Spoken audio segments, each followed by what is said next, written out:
I've been feeling the temptation to join something to get me working out again. Sheldon, come on! Stop winding up other dogs. Actually, it's a puppy German Shepherd and an adult German Shepherd, and the puppy's wound up by the adult. And now, Stewie! Now he's trying to wind it up too. Stewie, come on! Okay, back in a minute. It's just crazy busy here today. That's that puppy up ahead there. Other one's here. And my two are just going nuts as well. Oh my goodness, it's just really busy today. Ooh.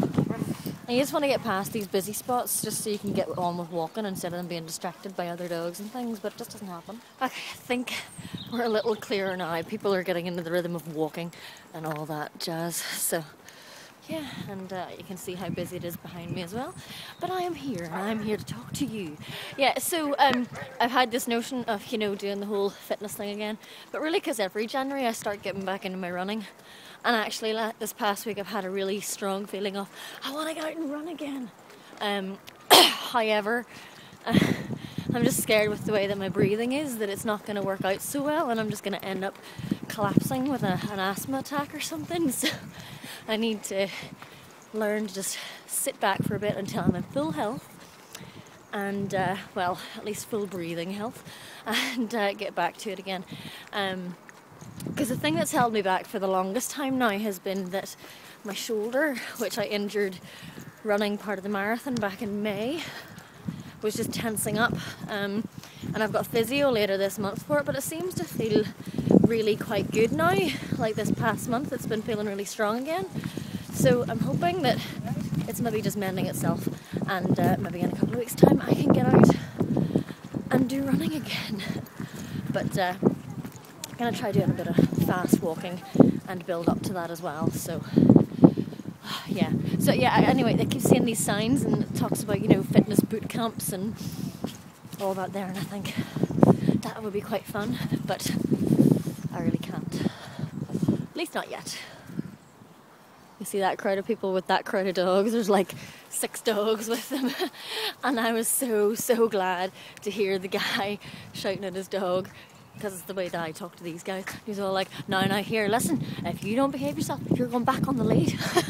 I'm like, I know they don't understand, I really do, but it's just like, ugh.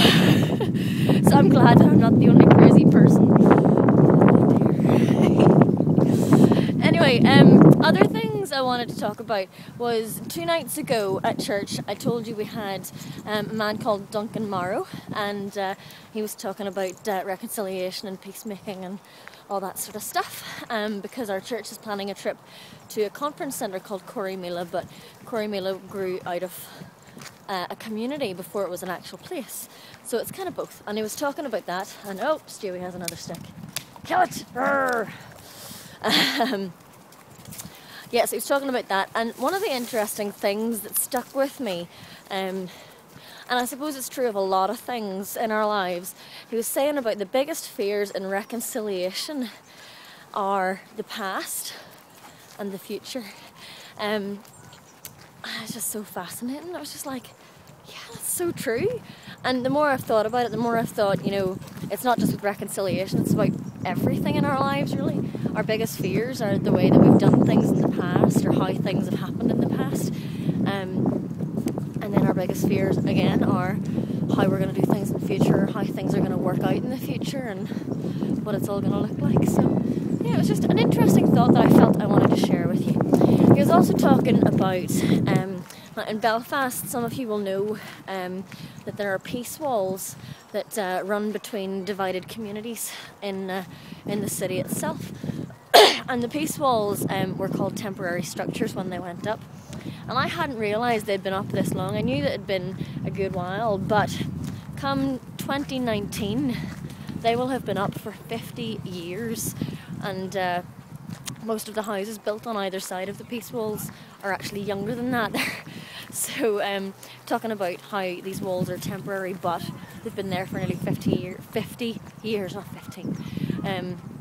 So he was at a conference with some young people recently from those areas, and they were saying that they wanted the walls down by that date, by 2019, because they didn't want them to be up longer than 50 years, which was pretty cool. But along with that, there's all the issues of you know, the people who are living in those houses say they don't want the walls down because they're scared that someone's going to attack their houses then, and their houses will be targets then.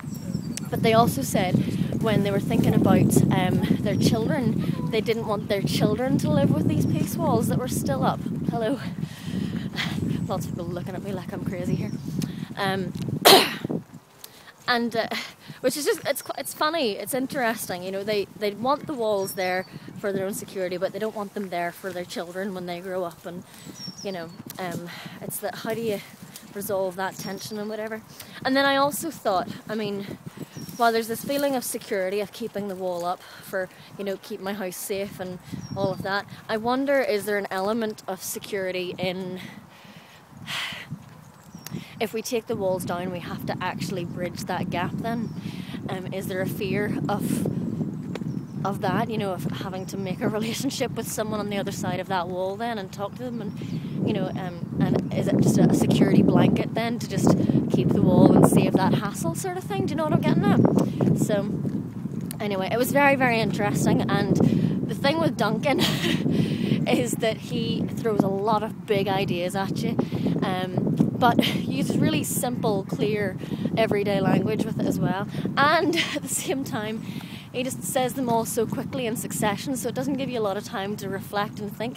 So I kind of wish that I had recorded it so that I could watch it over again and have a better idea of what he was actually talking about, because it was just so fascinating, and it'll be really helpful for when we go to Corrymeela later this year. And oh no, Stewie stole a ball! Stewie, drop it! Drop it! You're a bad dog, it's not your ball! Oh, you're so bold.